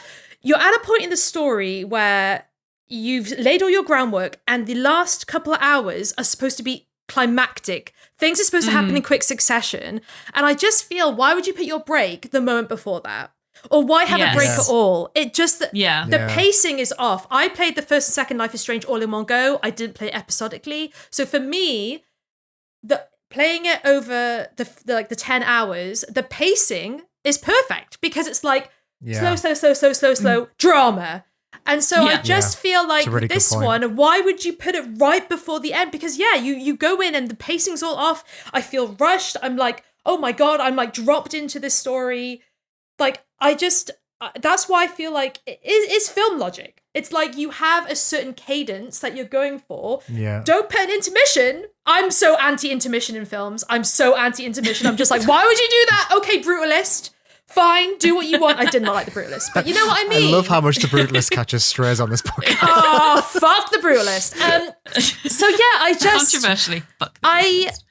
For me, the break did not help at all. When I returned to the game, I loved tape 1. I came back to tape 2 and I was like, okay, I'm ready for this moment, like the events quickly happening. And I think that's why we all feel it felt like rushed. And I just felt like, it didn't get breathing room, but that would make sense if I played it all at once. But that doesn't excuse a lot of the bad decisions, though, like the stealth. Why? Let's just talk about the stealth sequence because it's the worst part of the game.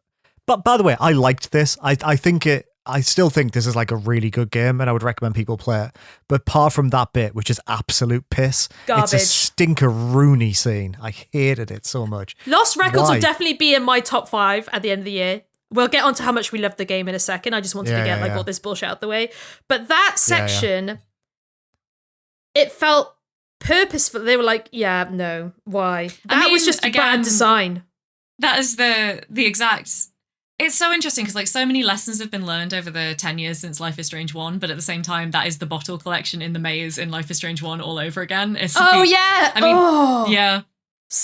the exact same problem. I mean, so as I say, I think I'm the only one of us who played this on PS5, right? So I have had the non-broken version of the stealth section. Now, I don't like stealth sections in games, so I was not happy playing this anyway, but I will say I only failed it once, which is I'm not saying that as a positive or a negative, just as a statement of my experience of the game. It was there. I mean, basically, it was like me on my first run through it, panicking because I hate stealth sections, and on my second run, it was ludicrously easy because it was just like on PS5, it was almost the opposite problem of the PC issue, which is that you got caught regardless. It was like you could be just about anywhere other than directly in the line of sight and it would be fine. Yeah. And here's the thing, like as a mechanic, it is what it is. The fallout, if you fail, that's what pissed me off. Yeah. Oh, I understand completely. Because again, I got the same outcome, but not for the same reason, which is kind of funny. So I don't know if you want to kind of slightly allude a little bit to. I think we can explicitly say. This game has different endings. A big part of the game is that Present Swan is meeting up with the girls. 25. Is it 25 years later? 27 years later. 27 years later, and you get to see them when they're older, which is great. Love that. But some of the actions that you make in the past affect the present. Love that. This stealth section is one of them. Did not like the outcome. I found it so unfair that I was just like, why? I'm not choosing dialogue. I'm not choosing actions. You're basically making this decision for me from a small section of the game, from what I played, that required me to stealth. It wasn't like I chose a dialogue option or me as the player, I had agency in that decision. Yes. You forced it on me. Yeah. So why? Yeah. Well, Don't absolutely. That's the irritating thing about it is I actually think it's almost like an accessibility criticism. Yes, because this definitely. is a game that is literally about like player choice and player decision. It doesn't require any like quick motor skill decision or any kind of like skillful interaction. Do you know, it's purely just about this is my choice and I get to do whatever I want to do. And then, so it's linked to a character, like you say, but the character that it's linked to in the present is someone that I had a really close connection with. Like I had pursued that character as teenage Swan and was really invested in sort of how that relationship was going to be reflected for present day Swan. And then because I failed a stealth section that was literally broken on PC, that character then, I don't think it's a spoiler to say, literally left. Like they left the bar. And then I never got to see the conclusion to something I'd worked towards because a teenager saw me behind a bush 4 times. And the game was like, well, fuck you. That character's going to leave now. And there's nothing you can do about it. Yeah. And it was just like such a kick in the teeth that I was like you. I was so fucked off by it. It sucks so much, right? Because that character is punishingly hard to keep around, I think, on purpose. But at the same time, I passed that section within an amount of tries that the game considered acceptable, apparently. And so I didn't get and I can't believe, you're bad at stealth. And I still got the same outcome. But it's like, I was annoyed, but I was less galled because it wasn't being explicitly linked to... What? At that point, I was just like... Oh, the glasses are off. Yeah. Well, I've just thought, like, what is really annoying about it is that in the context of the present, Swan is telling the story of what happened that night.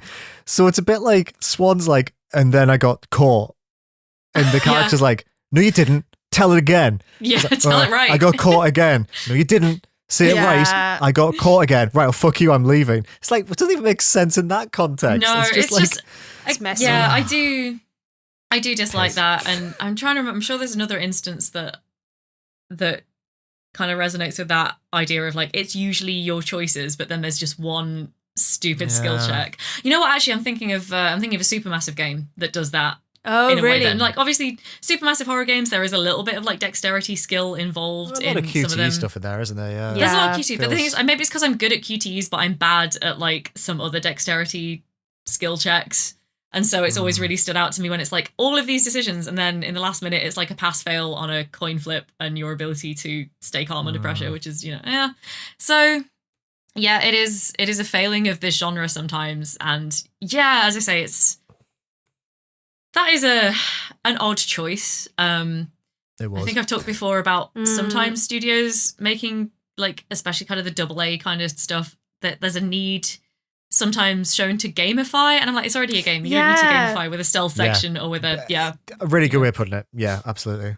It's already a game. You don't need to prove anything. The sort of people who aren't going to buy a game because it's not Metal Gear aren't going to buy Lost Records because you put it's still one stealth section. Okay, but we should actually talk about how much we liked it as well, because 100%. Absolutely. Oh my god, this game is also really good. Yes, it's great. Flip-flop. It's really, really good. It's so fucking good. Can I give my glib assessment, which I'm very pleased with the ending, yes. without giving spoilers for the ending? But I think I've probably already mentioned this to you guys, but I got to the end and I really thought when they were like, oh, we're doing like a new Life is Strange-esque franchise.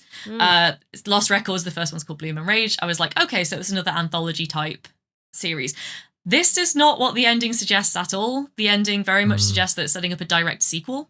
Yeah. Which I'm cool with. I like where that seems to potentially be going. But at the same time, I was like, I loved the first 2 episodes. I really feel like the next 2 episodes are important for solidifying my opinion of this game. It feels like a season 1 that requires a season 2 to fully pay off because of how much they stacked a sequel hook and like really built the sequel hook into the end of the game for me. So I love what was there, but I really hope they get to make the second game that they've so clearly set up, because I think that will provide an essential sense of completeness for it. And I'm not anti sequels. I'm not anti, setting up a sequel hook, but this felt like, to me, a little bit more than that. It was a little bit like, almost you get to the end, there's like post-credit scenes. It's all very Marvel.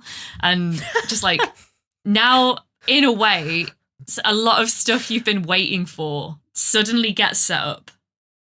And it's like, hope we make Lost Records too. I think they, first of all, you saying it's like a Marvel just made me think like Chloe and the vampire from Vampire turn up like Nick Cage at the end of Iron Man. Oh my God. We're putting together a team. They're all superheroes, why the hell not? I actually think it Deck 9 would do that. Balanced. Yeah, it would. They would. I mean, they almost have done that. Such a read. I love that. Deck 9 own those characters, so yeah. I did not like Double Exposure. Sorry about it. I did, but I love that we had the same reaction, but the only difference was whether we liked it or not, despite every point of agreement. It's so funny. God, I feel like just from context clues of what I've said makes me think about what they must have done at the end of that game, and that sounds pretty rank. Anyway, I actually think Lost Records walked across that line very well. I felt like it was a satisfying conclusion, but was also compelling enough that if they do something, I'll be interested, but also if they don't, this was a lovely one and done that I got a lot out of. Fair enough. Yeah, I think it is, like, for me, it's probably about where my attention was focused. And I think that can, it depends, because I do feel like for a couple of the characters, the story's done. And for another couple of the characters, there's still a lot more story. And I think it depends on, it's kind of, going to make a clever metaphor and draw on the prevalence of magic eye pictures in this very 90s themed game. Because it is, it's a matter of how you look at it, right? And I think I was already so focused on the threads to the very end scene that when I got there and the game just ended and I was like, okay, but like, for me, this has been where we've been headed the whole time. And interesting. I'm definitely more Liam. I loved my ending. That's absolutely fair. I'm not at all claiming a definitive read here.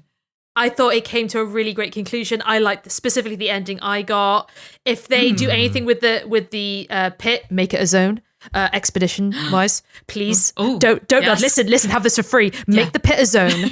You can have the same characters, you can have whatever, and French. Yeah, they are French. They're French. Lost Records. Swan. No, wait. Swan goes to Canada. She learns French because they speak French in Canada, and she comes back, and it's all French, and she's French, and they're all 33. Something definitely just Lost Records Expedition 32. Is that anything? I think we just got a line on the bingo card there, guys. It sounded like it. It could be Lost Records V3. If you know, you know. Yeah. We've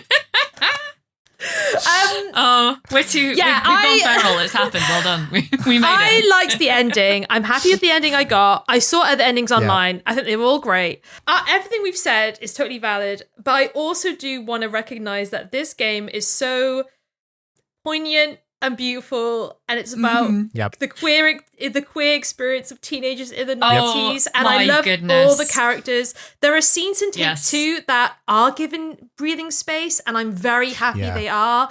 It's like little nuggets in kind of a, not disappointing, that's too strong, but there are moments in Tape 2 that were my favorite from the whole game. It's like, they're so poignant, and I just really like how they handled the characters.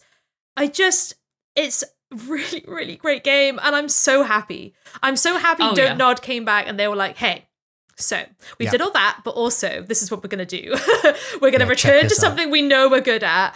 And I'm really happy. I can't wait for a follow-up. If it's something completely different, that's fine. And they just drop everything that they hinted at in this That would game. be wild, but I would kind of respect That's it in a way. fine. Yeah, me too. My hope is that, I think a big worry of mine, and maybe I said this about tape 1, was that this supernatural entity was going to be too explained. It was going to be over explored. I like the supernatural elements they've gone for in terms of like, well, we don't quite know what it is. We don't know exactly how it impacted the girls and their decisions in their lives. And I just think this idea of like women and the supernatural, or teen girls and the supernatural, is just such a cool topic with a long history in media, and I just love it so much. And there is very much like a witchy element to Lost Records, which they totally tapped into, and I fucking love it. And I love little teenagers being gremlins, making potions in the woods and chanting songs. I'm just like, I live for this. I love it. Yeah. What I said to you, Rachel, when we finished it is yes. Close group of friends in secondary school were all women, and they were all obsessed with the craft and ginger snaps and any kind ginger of like snaps. Oh my god, yes. like queer, women led media, like they were obsessed with, and anything that was out there that they could get their hands on, they absolutely devoured because it spoke to their experience and gave them like a reflection of themselves. I'm so happy this exists for young women who are going to play it, who are like 15 right now. Because I just feel like, even though it's set in the 90s, I think it speaks so beautifully to that experience. And like, what a great thing to exist. That's all I kept thinking when I played it. Great. And what I've really liked, just to go back slightly to why I love the ending so much, is I think it's never explicit enough that you can read it as a metaphor all the way to the end. Yes. Yeah, you can. And I think definitely. that's the strength of it, is because it's never explicitly like, this is what that big hole is. You can always sort of be like, oh, well, maybe it's more actually about this. And it's depression. I just thought that was one of its strengths. Yeah. Yeah. Hopefully not that, but. No, but as in like, I'm glad they weren't like, oh, this pit represents Oh, grief. sorry, I see what you mean. And I'm like, by the way, the whole is depression. Yeah. I like that it's for each girl it's different. Yes, absolutely. Yes. Yeah. Yeah. I mean, my slightly rogue take is that I wanted a little more, not more explanation, but more tying in of the different plot threads, which again is something that I feel like I actually like how Deck 9 have been handling this with Life is Strange, just doing a little bit more to tie off the ends of stories a bit. But that aside, the representation of like millennial girlhood is so good. It's like, I have never felt so seen by a game as I did by this game, including, the Life is Strange games that the studio did before, which did catch some affectionate flack for the way that like it was a little bit off. It was a little bit clearly teenage girls written by middle-aged men. Props to them for getting actual women who are the age of the characters, more or less, that they're writing. It as the writing team, it was a great idea. It paid off so much. Yeah, I mean, like idea. The kinship I felt with Swan was what Swan wasn't even my favorite character, because Swan doesn't need to be my favorite character, because Swan is so me in so many ways that she can just kind of exist there, and I'll just identify with her so much, because there's just so much, even though she's in her mid-teens in the mid-90s, so she'd be like 10 years older than me. There's still so much that I recognize from just the little incidentals of her life. Things like being absolutely obsessed with Agent Scully from the X-Files, which was a clear girl rite of passage as a millennial. Like, it was, and like you say, just the circulating the tapes of like X-Files and your handwritten Agent Scully fan fiction. It's just the fan fiction was nice. It's such a good touch. It's so well done. And like everything about Swan's life and context in particular, just so kind of understood that particular experience. And like, honestly, I spent probably about a quarter of my playtime in the second episode just in Swan's room doing stuff. Like a lot of that was admittedly inventory management in the VHS tapes, but also, it's just a nice space to be in, because it does remind me of like my own teenage years, and it's a really welcome nostalgia hit, because even though your teenage years are really tumultuous, it's still kind of like, these were nice things and nice times. And yeah, there's so much it understands about teenage girls and the way that they communicate with each other. And, there's so many scenes of teenage girls alone together, which really understand those relationships. It's just those parts for me were where it really shone. I'm a cat fan, really, at heart. Yeah. I love cat very, very dearly. That's great. But yeah, like I'm a swan if we have to do like a personality typing. Oh my god. It's the same person. It's a great game. Should we? It is. I know we joked earlier. We said, "Who do we all romance?" Maybe we should go into that as well. Just as a. Interestingly, I did not romance any of them. I am someone who goes into games, and I don't really tend to romance a lot of people. So for me, it was no one. Very boring reply. Love that because we had this exact same discussion. We had the same discussion about Videoverse. We did. And again, I did the same thing in this game as I did in Videoverse, where I for some reason, with the option to go back and have a better, more idealized version of a teenage life, I did the same thing that I did in real life and in Videoverse, and I flirted awkwardly and then didn't get the girl because that was like how I feel need to process my teens. My attention was definitely split across all three of them. I never got an option that was like leaning for a kiss, but it was like, want to hang out with this person? I'm like, yeah, or like this person. Like it was very even. Yes, but I think next time, I think Nora might be the one for me.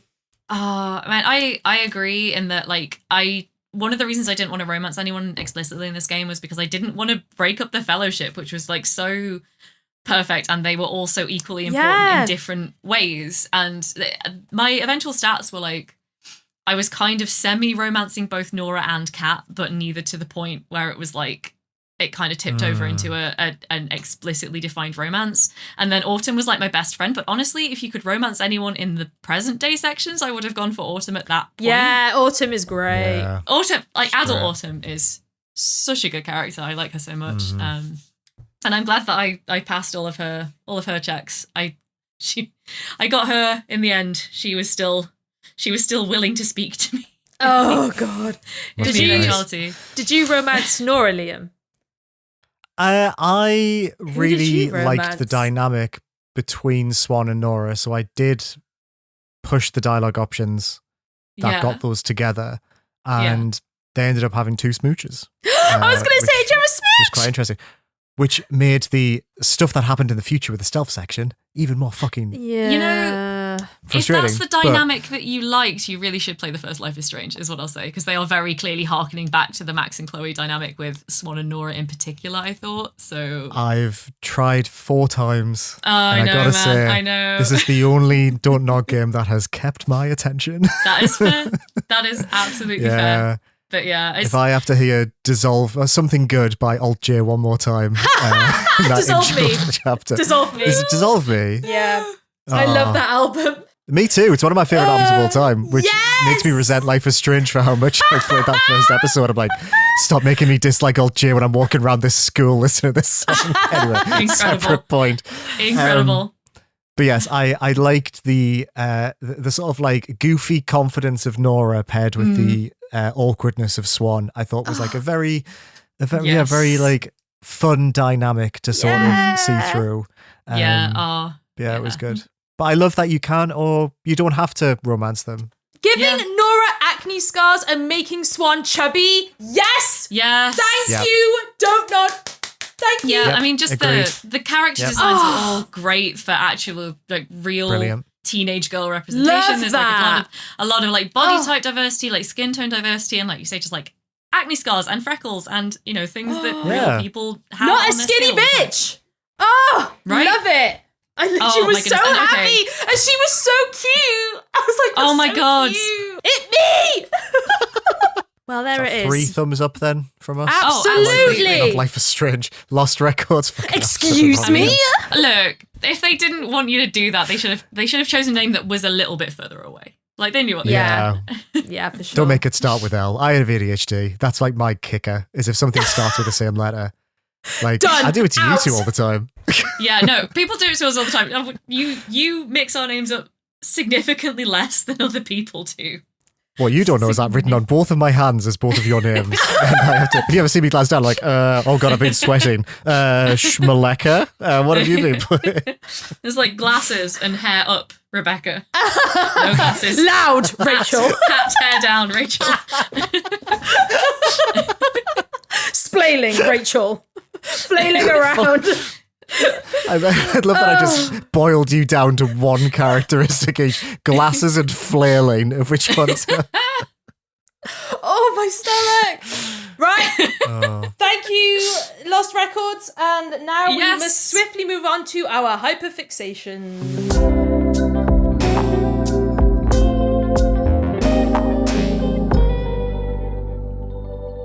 I'm going to butt in and do mine very quickly because my hyperfixation for the last week has been organising the Thinky Direct. That's right. Thinky Games is where we are. I think this episode comes out next Thursday, which means it'll be out a couple hours before the Direct. So maybe I'll announce it on our Blue Sky or something. Yeah, we should. But if you missed it, I mean, I'll put it in the show notes as well, so people can. Beautiful. Anyone reading the show notes will know in a very timely fashion. Yes. But yes, so Thinky Games, where I freelance, where I work for, they are doing essentially what is a wholesome direct, but for puzzle games and for Thinky games and for mystery games and all sorts of games that make you think. And it's so exciting. We've worked really hard on it. I've seen the lineup. I'm hosting alongside Joe from Thinky Games as well. And we are just really, really proud of like the bundle of games we've got to show everyone. There's some really exciting stuff in there. There's demos, new announcements, new trailers. We're going to have a bunch of stuff on the website. Joe's going to be live streaming a lot of them. Yeah, some exclusive stuff as well, which is really great. And yeah, so if you like puzzle games, I've talked to Joe for an Indieventure extra as well. Hopefully that'll be out. We talk about just very niche puzzle community stuff, which is like a whole new world of like, because when I joined Thinky, I was like, what the fuck is going on? Like, who are these people? What are they doing? And it's so interesting. And so Joe and me just talk a lot about that. And, you know, it's going to tie in with the direct. And we're just really happy with what we've done. I'm so happy to be part of Thinky Games. I'm just really enjoying my time there. So yeah, if you like puzzle games, check out the direct. Please, we worked really hard. Please check it out. Please. So if this comes out on Thursday, it's on at 6 p.m. BST. So actually, if this comes out at 4, like we normally do, and it's 2 hours long, it's on right now. Oh, so quickly, go! Well, now. We push the episode out at 2, but it goes on socials 2, okay. at 4. So we could put it out early. Okay. In that case, you have 2 hours to go on to thinkygames.com. You've got time. Click on the Thinky Direct. Time for your dinner. Make your nice dinner and sit down and watch the Thinky Direct. Half Rachel an hour. is literally hosting it. She'll be on screen. It's going to be so good. You'll see my face. Me and Joe. Oh, it's really fun. Is that Rachel from the BBC? No. It's that Rachel Watts from the BAFTA BBC live stream, which you cannot find anywhere else online. So she can't show everyone she loves and her parents and link to it in important things. No. Thanks, BBC. Love you, though. Please invite me back. Thanks, babe. Yeah, to make up for that, invite us to the red carpet. Oh, please! Anyway, yeah, so I've been... Thinky Games is my hyperfixation. Please watch it. And join the Discord as well. So there we go. Who's next? Mine is also really quick. Should I jump in and then we can end on yours, Rebecca? Because I feel like I want to give yours a bit more breathing room. That's fair. I was going to say mine's a bit of a bummer, but it's cool. We can still go for it. Oh, yeah. Let's end on yours. Let's end on yours. Yeah, yours is cool. Yeah, because I feel like if you do yours next, then it's mine. I'll be a bit like, Yeah, true. I'll be quick. The Switch 2 comes out in 2 weeks, and in advance of our next episode, we're going to be talking about the Nintendo Switch and what it was like as an indie platform. And I got a pre-order for the Switch 2, and then I was like, I've just dropped £430 on that, and I haven't touched my Switch in a year. I should probably play my Switch for a bit and see if I actually want a new Switch. And I have fallen in love with my Switch again, Gan. That's nice. What a console. We'll talk about this more next week. But I've played Super Mario Brothers Wonder. I've played Metroid Prime Remastered. I've played Easy Come, Easy Golf. Cursed ass name for a cursed ass game. And I'm currently playing Hyrule Warriors Definitive Edition. And what a system. Like, I think I'd just forgotten, the form factor of that console and how nice it is to just pick up and play. And that OLED screen. oh, delicious. And B, just how good Nintendo games are. Like, I think I'd forgotten the raw simplicity of Nintendo's design principles and just how refreshing that is to play sometimes. Like, over the past, year and a half, when I've basically been balancing indies with AAA bits when I've wanted to play them, to like go back to Nintendo games and play something like Metroid Prime Remastered, a game from like over 20 years ago, that is just so straightforward and so simple and so pared down in what it's trying to do and offering in terms of a game. God damn, what a thing. I can't wait for the Switch 2 now. I'm so excited. I'm going to play the shit out of that. I mean, mainly I'm going to just try and finish Tears of the Kingdom at 60 frames a second, which I'd be surprised that game can actually support that all the way through it, considering on the Switch 1 it ran at like 5 frames a second. But yeah, I'm excited. So yeah, the Switch. Nice. Have you heard of the Switch? Yeah. Everyone should go check out the Switch. Wow, absolutely. Pretty good. And Rebecca, how about yours? You did have a little chat with us before we started about it. Yeah, so I've kind of brought the concept before in this section that hyperfixations, and someone who genuinely hyperfixates as part of being, not quite neurotypical, it's not always a pleasant experience, but sometimes it is, what's on your mind. Mm-hmm. And so I wanted to talk about a little bit about the ongoing voice actor strike in the games industry, which is still affecting a lot of actors. It's affecting a lot of studios, but frankly, it's the actors whose welfare I'm concerned about. The reason that I've been really drawn into this over the past few days is because, as we know, get out your bingo cards again, people, because I'm going to talk about some gacha games. I really do like Hoyoverse games. I know that the monetization model is controversial, but I think artistically what they're doing is really good. And I'm very interested and passionate about the games. I've covered them at great length in my day job. Recently, Hoyoverse have been rapidly replacing a lot of the voice actors from their English language dubs who are involved in this strike. I feel extremely conflicted about this because, as I say, the artistry of these games is good. The artistry brought forward by the graphic designers, the narrative designers, the programmers, the musicians, and the voice actors are all what make me love these games. And so to see people being replaced in such great numbers for not even necessarily being directly involved in the SAG-AFTRA strike, but for supporting the strikes, for striking in sympathy, for the very important issue of AI protections for voice actors in video games, which, although the focus of this particular strike and the actions around it right now are around about, I think, 4 studios are the ones that are mainly kind of being involved at the moment. I think it's Hoyoverse, Epic, Bungie, and Riot are the 4 main kind of talking points at the moment.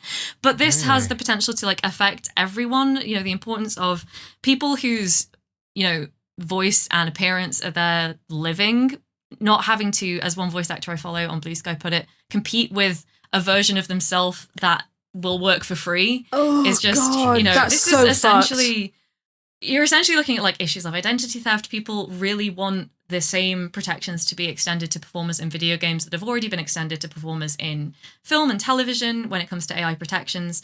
And I reached a tipping point. I've been following this for a few weeks, but I reached a tipping point the other day with this where I found it so horrifying to see people whose performances I've loved in these games just be straight up replaced, sometimes after years of performing and originating these roles in English, performing these roles. It was really starting to get to me, to the point where I was like, I can't sleep. So I can only imagine how people who are directly losing work, losing livelihood over this, stand that is so important to take must feel. So I got in touch with one of the striking VAs on Blue Sky. Shout out to Kit Harrison, who is not Kit Harington, although he's aware that you might make that mistake. For a second there, I was like, wait, what? Yeah. Could you imagine? He was a performer in both Genshin Impact and Honkai Star Rail, I believe, as well as some other games. And he very helpfully has been talking to me about the best resources to follow to understand the context around the strikes, why people are still striking, what's going on now, and how you can support the voice actors involved. And the resource that he directed me towards is called, I'm going to get this right, I'm going to speak clearly so you can all follow it if you would like, Game Performance Matters. They have a link tree, which I'll put in the episode description. They have a really good YouTube channel, so I've been watching some videos on that, which explains the whole situation much better and from, the point of view of the people directly involved than I could hear. And yeah, this is something that I think is super important if you, love games made by humans, which I know that the studio's effect at the moment are pretty AAA, but as I say, this has implications for everyone. Indies absolutely not accepted. And yeah, I think it's super important to highlight this and to put eyes on it, especially because I think, as I understand it, right now, the strike is in a very critical point of negotiations. That's probably why a lot of striking actors are finding suddenly roles being, pulled out from under them, essentially. Yeah, I find this super important. I'm maybe too passionate to be very eloquent on the point at the moment, but not the case. It really, really gets under my skin to see this happening in, as I say, games where I'm sure that this is not what the people working on the games want to happen. I think that, yeah, we should absolutely, just generally right now, you should be supporting artists who, make the art that you love. And this is another way that you can do that, get more informed, get more involved. Yeah, please check out Game Performance Matters and any of they're on most social media sites as well now. It's just so important. It's hugely important. And thank you for bringing this to the pod. I think it's brilliant that you've done this because it's a huge thing.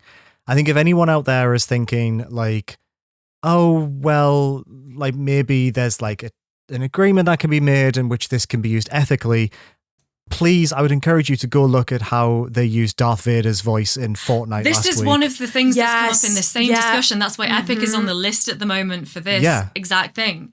Yeah, because James Earl Jones himself reportedly agreed for his voice to be used in the future, and I think the way that it was phrased is that he wanted his voice to be continued to use for the character, so that after his death they could still do iconic Darth Vader voiceover using his voice. Even though that was maybe his wishes, the fact that the first time it was used was in fucking Fortnite, where you could ask it anything and make it say racist things or incredibly offensive things, is proof that no matter what agreement is made, even if it seems like it has good faith implications, it will be taken to the extreme by companies and will be exploited in terrible ways. Like, it just will be. And that's proof of that. So I do think it's definitely worth people having a read of this and seeing what actual voice actors are saying about it, because it's horrifying, and we're still somehow there's no regulations around this stuff. It is awful. Yeah. So, it's scary. Absolutely. Yeah. Rebecca's been talking to me and Liam about this for a while. I remember you were telling us about all the Genshin stuff that was happening, and that's how I first was like, I want to like look into it and stuff. So thanks again, absolutely echoing what Liam said. Thank you for bringing it to the podcast, babes. Like, all the links, like Rebecca said, will be in the description. Just have a look. Yes, please follow. I try to look at things from different angles, but I cannot find a moral argument against fully supporting voice actors who want control over their own, like, the permissions to replicate their own voices in video game work. It just seems like such a no-brainer to me. And, and I just don't know how much people are aware of it, right? Because I certainly work at a site where our full-time staff is so small, we can't cover this in real time. And so, this is the platform that I have to be able to discuss this. And as I say, it's difficult because I don't want to say just don't play these games. You can't just throw out all the good work that these artists do with the bad that the companies do in making dodgy, like, financial decisions. I want there to be a more nuanced and better way of doing it than that. And I just feel like giving people the information is a really important start to all that. So I don't know. I hope some people listening to this choose to go and look that up and, get more informed, get more involved. This is super. This could, it's important to me because it's already impacting things that I'm aware of every day, that I'm working with and playing every day. But it's important to the industry. This could be a real watershed moment, honestly, for performance in video games, and I think we should be paying way more attention to it. Agreed. Anyway, sorry to bring the tone down, the mood down right at the end, but that's been on my chest for a while. When we need to get serious, we get fucking serious. We need to get, we need to. Yeah, 100%. We are lucky to have this platform where we actually talk to people, and I think our community is a very interested and switched on and responsible community when they think about like how games are made. And so this is such a good opportunity to like tell people about what's happening. Absolutely. Awesome. Well, that brings us to the end of this episode 40 again. My God. Wow. Almost middle-aged. But yeah, hope you all have a lovely week. And we'll see you in the next episode about the Switch. See you at the Thinky Direct. Oh, please, yes. Yeah. Right. Bye. Bye, everyone. Bye. Indieventure is a video games podcast created, produced, hosted, and edited by Rachel Watts, Rebecca Jones, and me, Liam Richardson. For more information, including a list of every game we mentioned in this episode, make sure to check out our website, indieventurepodcast.co.uk. You can get in touch by sending your questions, comments, and feedback to contact@indieventurepodcast.co.uk. You can support the show by rating us 5 stars and leaving a review on Apple Podcasts or your preferred podcast provider of choice. Some of the games we talk about on the show may have been provided to us for free for review consideration. Our intro music and stings were composed for us by Ollie Newbury. Check the episode description to hear more of his excellent tunes. Thanks so much for listening, and we'll see you again in 2 weeks for another episode of Indieventure. Bye for now.